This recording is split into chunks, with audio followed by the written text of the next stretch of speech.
Hey y'all, I'm Sarah, and this is Apocalyptic Pep Talk, a podcast about creativity, ambition, indie publishing, and the increasingly weird experience of being an author in an algorithm-driven world. The world is on fire, but we'll keep writing anyway. Books with spice are just porn in written format. All romances reinforce patriarchal traditions. Thrillers are tasty trash driven by manipulative pacing rather than profound human insight. Romantasy is nothing but dragons and fairy porn. Cozies are formulaic fluff that lack merit and originality. Sci-fi is nothing more than technobabble and cheap thrills. Fantasy is one-dimensional characters, bad pacing, and 200 pages of info dumps.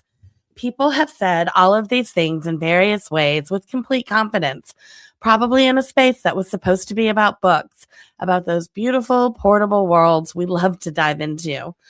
Welcome to the book world, babe. Better watch your step. Today, we're talking about genre snobs, the Heathers of the book world, the ones who decided somewhere along the way that taste has a hierarchy and certain kinds of stories simply don't deserve to exist. We're going to talk about where that comes from, what it cost, and what to do when you're building a career in a genre that someone somewhere has already decided doesn't count. So let's talk about the movie Heathers for a minute. This is a pitch black satire dressed up in shoulder pads and venom. It took the John Hughes teen movies, the ones that were supposed to be about finding yourself, and lit them on fire. The OG Mean Girls didn't just run the school. They ruled a ruthless, draconian hierarchy so rigid that students quaked when these girls entered the caf. It was social annihilation delivered with a smile. At its core, Heathers is about the cost of the performance. Everyone inside that hierarchy, the Heathers, Veronica, even their victims, were playing a role the system demanded of them. Nobody got to just exist. You either conformed or you got destroyed. Genre snobs operate the same way. They appointed themselves arbiters of literary taste, authority that was entirely self-granted and completely made up. And they've been enforcing it with great confidence ever since. They consider themselves the ones who determine which stories deserve to be taken seriously, who gets to claim the identity of the author, the reader, the serious literary person. They've placed a velvet rope at the kegger that was supposed to be for everyone. And they are very good at making you feel lucky they're even letting you in. They even have a game for it. Croquet has violence built right into the rules. You can knock your opponent's ball clean off the lawn, and it's not a foul. It's the point of the game. Heather Chandler knew exactly what she was doing when she kissed that red ball. The cruelty was never hidden. It was the game. Genre snobs play the same way. The surface is pristine. Literary taste, artistic standards, the language of craft and merit. It's oh so very civilized. And underneath it, the same mechanics. Knock the wrong kind of story off the lawn, eliminate the writers who don't belong, keep the game small enough that they keep winning it. They're not gatekeeping because your work isn't good enough. They're gatekeeping because the game only works if someone loses. I've been in rooms, real ones and virtual ones, where the temperature dropped the moment someone mentioned they wrote genre fiction, where the word romance got said out loud and you could feel people deciding things about it. Where fantasy was tolerated, but romantasy was apparently a bridge too far. Where craft conversations quietly stopped the moment someone mentioned a happily ever after. I've seen writers I respect get smaller in these rooms, pull their shoulders in, qualify their work before anyone asks them to with things like, it's just a little fun thing, it's not serious, or it's commercial. You know how it is. I've done it myself. I'm not above it. That's the thing about the Heathers. They don't have to say anything. You just read the room and start editing yourself before they get the chance to tear you down. So what does this cost us? Well, genre snobbery has a body count, not literally, but creatively. There are books that don't exist because someone got laughed out of a writing group for their premise. There are authors who spent years writing the serious thing, the literary thing, the respectable thing, because they were too afraid to write the story of their heart. And it's not just the writers getting smacked down. There are readers who apologize for what they love to read, who say, I know it's not serious literature, but, before they'll even tell you what they're reading, who have been so thoroughly trained to see their own pleasure as a character flaw that they can't just say, I loved this book, without the disclaimer. Creative silence and shame about what we like to read and write, that's the damage, Heather. The thing about genre fiction, romance, fantasy, thrillers, cozies, sci-fi, all of it, is that it's doing something the snobs are deliberately not paying attention to. It's connecting with actual human beings at scale. It's getting people who didn't read to read. It's giving readers something they needed badly enough to stay up until 2 a.m. to finish. That's not nothing. That is, in fact, the whole point of storytelling. The snobs have always been there, and they have always been wrong. Romance novels were once dismissed as hysterical fantasy for lonely women. And let's face it, in some circles, they still are. But now, romance is the largest selling fiction category in the world. Mystery fiction was cheap pulp for people who couldn't handle real literature. Now Agatha Christie is the second best-selling fiction writer in history, behind Shakespeare, who, by the way, was criticized for writing for the groundlings, the people standing in the dirt at the Globe eating oranges and heckling the actors. He was the popular entertainment of his day. He was the algorithmically optimized content of his era. And the people wringing their hands about the state of literature back then, well, clearly they weren't the ones writing King Lear. Every single genre that is now considered legitimate was once exactly where you are: dismissed, condescended to, declared unworthy of serious attention by people who were absolutely certain that they knew what literature was for. They were wrong then, they are wrong now.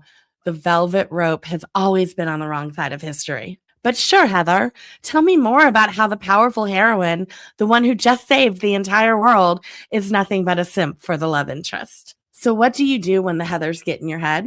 The external snobs are actually the easier problem here. You can leave the room. You can close the door on their faces. You can stop going to the writing group where someone sighs every time you mention your happily ever afters. The harder version is when you've absorbed it, when the voice doing the judging is your own. I wrote about this on my Substack recently.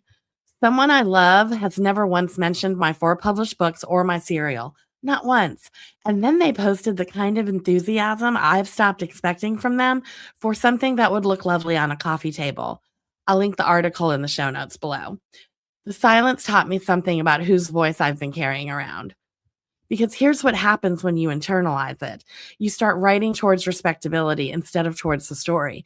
You steer away from the spice, the dragons, the HEAs, not because the story doesn't need them, but because somewhere along the way, you picked up someone else's hierarchy and forgot to throw it away. The snob voice sounds something like this. This premise is stupid. Nobody serious writes this. What would insert person whose opinion you've decided matters think of this? That last one is the tell. The moment you're writing for a specific imaginary critic instead of for the story, you've handed your work over to someone who was never your audience. Here's what helps me. Trace the voice. It belongs to someone specific. Maybe it's someone from your writing group. Maybe it's a professor. Maybe it's your cousin.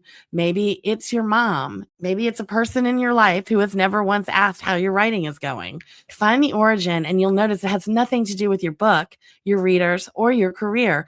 It's just noise you picked up along the way somewhere and forgot to put down. Then ask yourself, what does this story actually need? Not what would make it respectable, not what would make it safe. What does this story need? And remember this. The silence isn't a verdict on your work. It's a verdict on their imagination. So write what matters to you, not what they claim matters. Here's the thing about Veronica Sawyer that doesn't get talked about enough. She wanted in. She worked for it. She got it. And once she was inside the hierarchy, she spent the entire movie performing a version of herself that had nothing to do with who she actually was, because that was the price of admission. That's what the velvet rope cost you. Not just your dignity, not just other people, yourself. I've watched writers do this. I've done it myself. Spent time writing toward respectability instead of toward the story that was actually alive inside me. Qualifying, hedging, steering away from the thing I actually wanted to create because I had internalized someone else's hierarchy so completely I couldn't hear my own instincts anymore. Veronica figures it out eventually. The hierarchy wasn't worth what she paid for it. The people inside it weren't who she thought they were. And the version of herself she'd been performing wasn't someone she wanted to be. So write the book you actually want to write, not the one that would get you through the velvet rope, not the one that would make the Heathers nod. Write the one that's living inside you. The Heathers are not your audience. They never were. Genre snobbery is not going away. There will always be people with loud opinions about what counts as literature, and they will always be willing to share them. And they will always be slightly baffled that you're not grateful to hear them. But those readers I mentioned, the ones apologizing for what they love, they're not thinking about literary merit when they're buying your book and staying up until 2 a.m. to finish it. They're thinking about whether it made them feel something real. That's your audience, not the Heathers. The Heathers are not buying your books. The Heathers are not your people. Celebrate that.